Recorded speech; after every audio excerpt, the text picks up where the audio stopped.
Continuamos con el audiolibro de El crimen y el castigo. ¿Qué secreto oculta Sonia sobre su hermosa sortija y antiguo reloj? Decíamos, lado de Sonia, que se había quedado en el cuarto.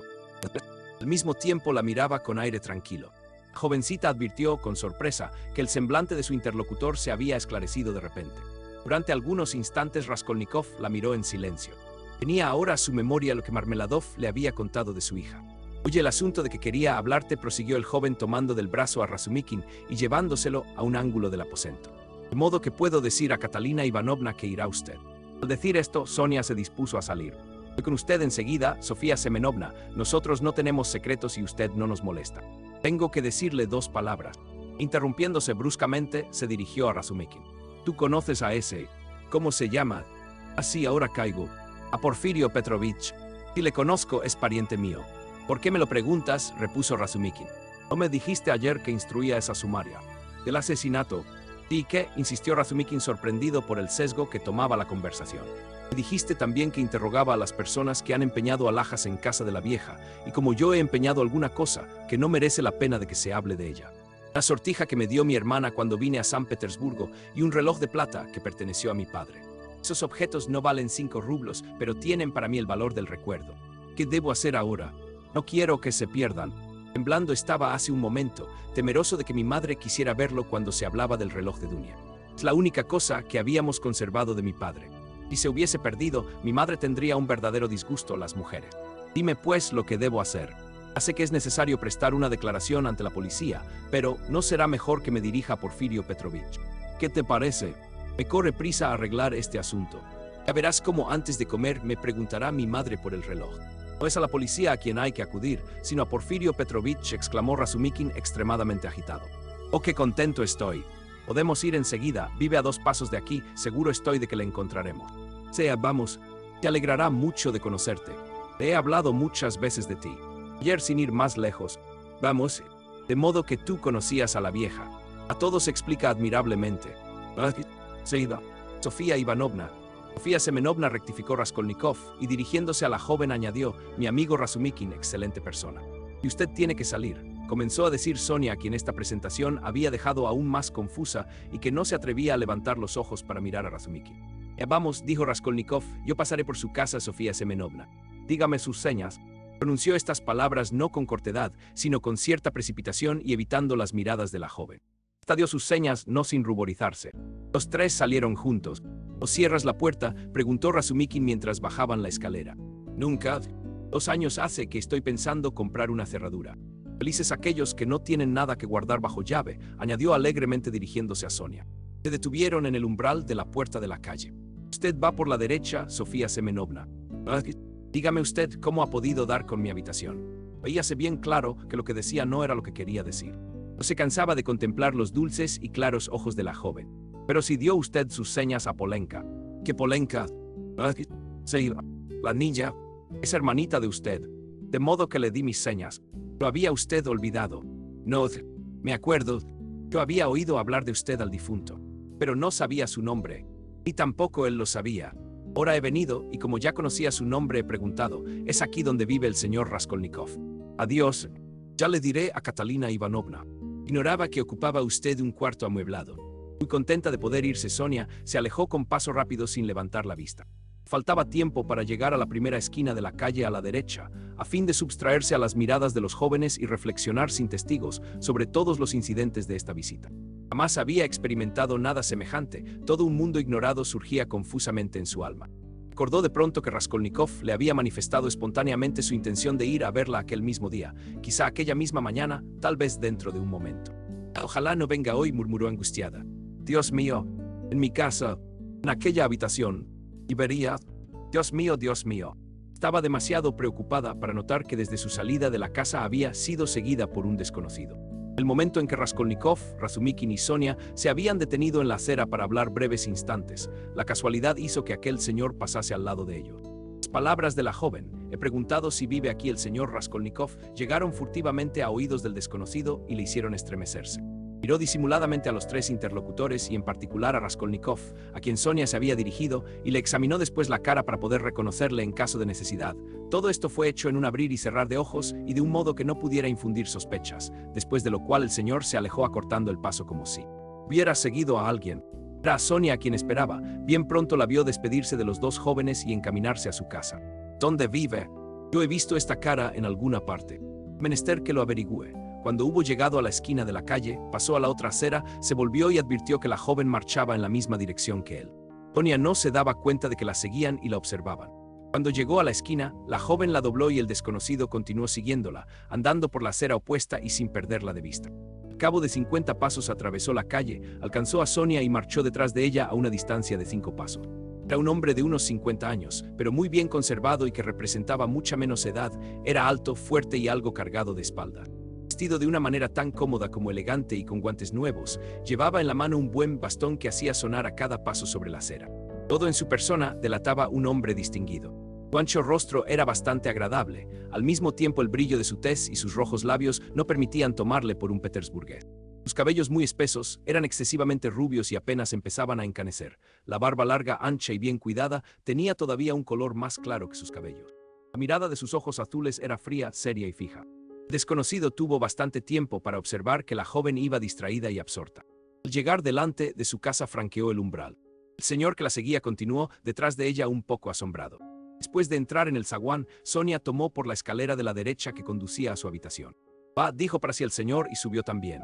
Entonces fue cuando la joven advirtió la presencia del desconocido. Llegó al tercer piso, se entró por un corredor y llamó en el número 9, debajo del cual se leía en la puerta estas dos palabras escritas con tiza: Kapernumov Sastre. Repitió el hombre sorprendido por aquella coincidencia y llamó al lado en el número 8. Las dos puertas estaban a 6 pasos la una de la otra. Usted vive en casa de Kapernumov, dijo riéndose a Sonia. Me arregló ayer un chaleco. Vivo aquí cerca de usted, en el departamento de la señora Gertrudis Karlovna Reslich, qué casualidad. Sonia le miró con atención. Somos vecinos, continuó diciendo con tono alegre. Llegué ayer a San Petersburgo. Vamos hasta que tenga el gusto de volver a verla. Sonia no respondió. Abrió la puerta y la joven entró en su cuarto intimidada y vergonzosa. Asterisco, asterisco, asterisco, Razumikin iba muy animado camino de la casa de Porfirio en compañía de su amigo. Perfectamente, querido, repetía muchas veces. Estoy encantado, lo que se dice encantado. No sabía que tuvieses ninguna cosa empeñada en casa de la vieja y hace mucho tiempo que has estado en su casa. Que cuando estuve, murmuró Raskolnikov como procurando recordar. Me parece que fue la antevíspera de su muerte. Por lo demás, no se trata de desempeñar ahora esos objetos, se apresuró a decir como si esta cuestión le hubiese vivamente preocupado. No tengo más que un rublo, gracias a las locuras que hice ayer bajo la influencia de ese maldito delirio. Recalcó de una manera particular la palabra delirio. Vamos, sí, sí, contestó Razumikin respondiendo a un pensamiento que se le había ocurrido en aquel instante. De modo que por eso tú. La cosa me había chocado. Ahora me explico por qué no cesabas de hablar de sortijas, de cadenas de oro y de reloj mientras deliraba. Es claro, ahora todo me lo explico. Pensó Raskolnikov, esa idea se la había metido en la cabeza. Tengo la prueba. Este hombre, que se haría crucificar por mí, se considera ahora feliz al explicarse por qué yo hablaba de sortijas durante mi delirio. Mi lenguaje ha debido confirmar a todos en sus sospechas. ¿Y qué le encontraremos?, preguntó en alta voz. Ya lo creo que le encontraremos, respondió sin vacilar Razumikin. Es un buen muchacho, amigo mío. Un poco desmadejado, es cierto, pero no dudo de que carezca de buenos modales. No, es por otro concepto por lo que lo encuentro desmadejado. Lejos de ser tonto, es muy inteligente, pero tiene un carácter particular. Es incrédulo, escéptico, cínico, le gusta burlarse de sus amigos. A pesar de esto, es fiel al viejo juego, es decir, no admite más que pruebas materiales. Pero sabe su oficio. El año último desembrolló todo un proceso de asesinato en el cual faltaban todos los indicios. Tiene tantos deseos de conocerte. ¿Y por qué? No es porque, verás, estos últimos días, cuando tú estabas malo, hemos tenido ocasión de hablar a menudo de ti.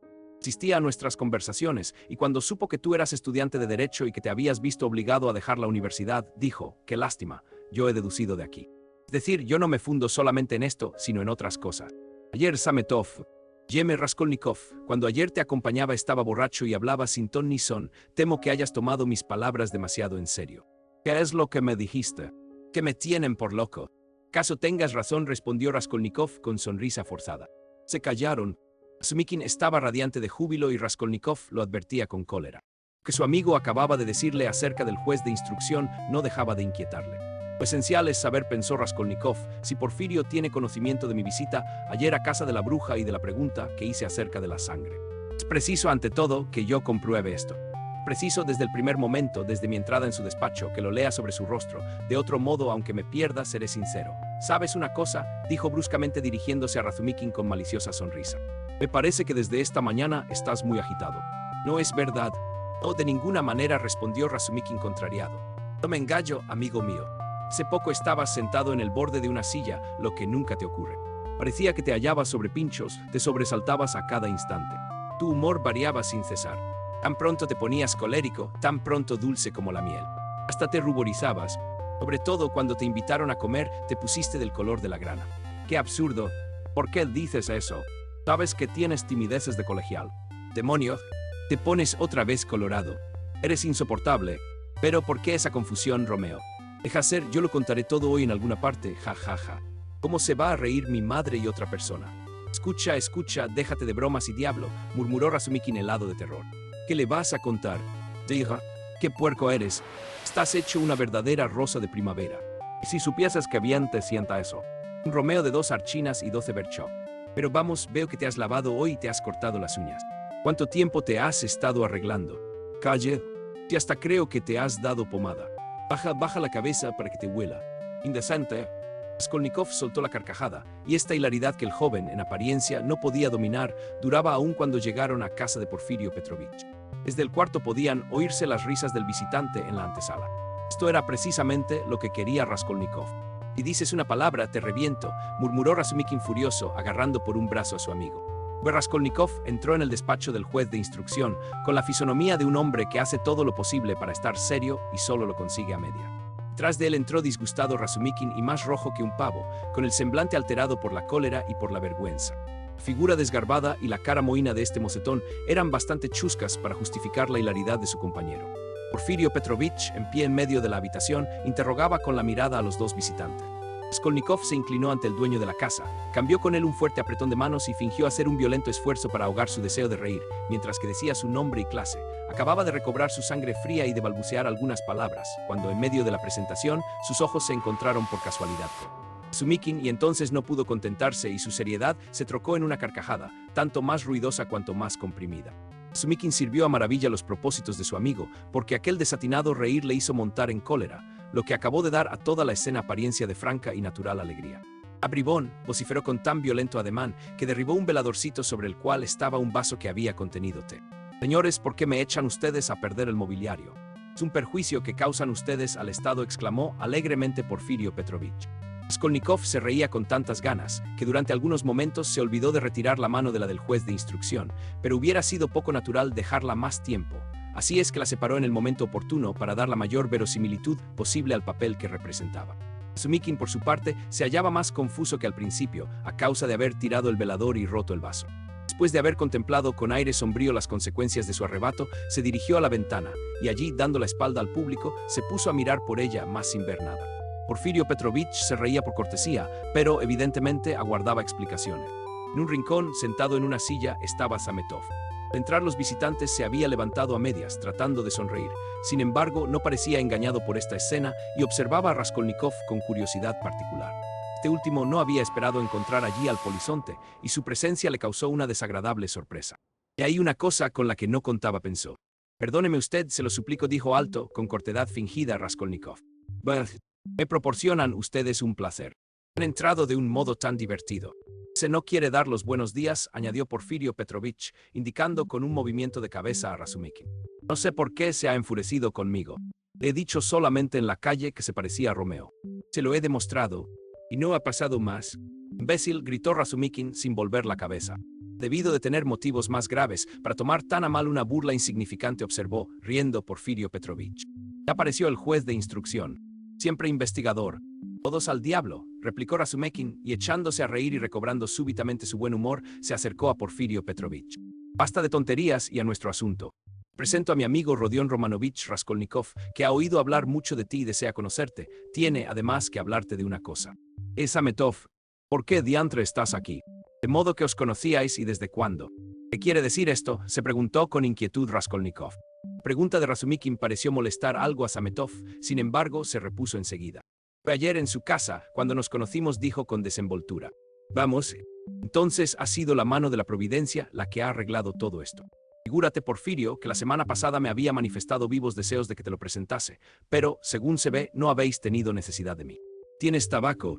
El juez estaba en traje de la mañana. Patín de casa, pantuflas en chancleta y camisa muy limpia. Era hombre de 35 años, más bien bajo que alto, grueso y ligeramente panzudo.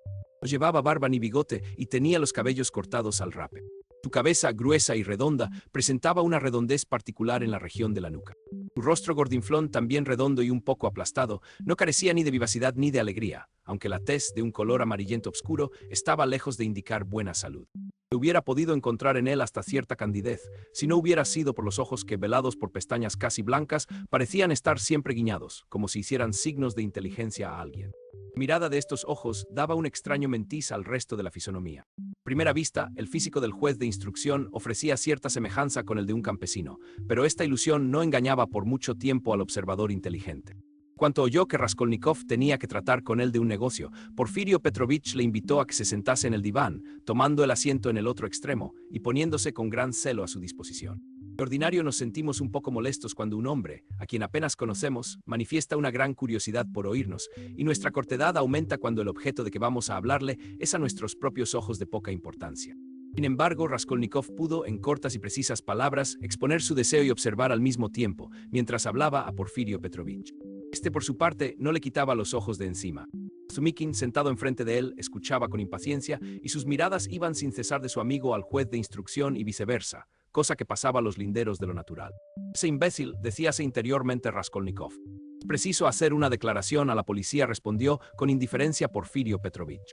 Supondrá usted que, informado de tal acontecimiento, es decir, de ese asesinato, desea manifestar al juez de instrucción encargado del proceso, que tales o cuales objetos le pertenecen a usted y que quiere desempeñarlos. Por lo demás, ya se le escribirá a usted. Desgraciadamente, replicó Raskolnikov con fingida cortedad, no estoy en fondos. Mis medios no me permiten desempeñar esas baratijas. Ve usted, quisiera limitarme a declarar que esos objetos son míos y que en cuanto tenga dinero. Eso no importa, replicó Porfirio Petrovich, que acogió fríamente esta explicación financiera. Por lo demás, puede usted, si quiere, escribirme directamente, declarando que, enterado de lo ocurrido, desea usted decirme que tales objetos le pertenecen y que... Puedo escribir esa carta en cualquier papel, interrumpió Raskolnikov, afectando siempre no preocuparse de otra cosa que del aspecto pecuniario de la cuestión. En cualquier papel. Porfirio Petrovich pronunció estas palabras con aire francamente burlón, haciendo un guiño a Raskolnikov. Por lo menos, el joven hubiera jurado que aquel movimiento de ojos se dirigía a él y que encubría mal una segunda intención. Quizás después de todo se engañaba, porque aquello duró apenas el espacio de un segundo. Se lo sabe, se dijo instantáneamente.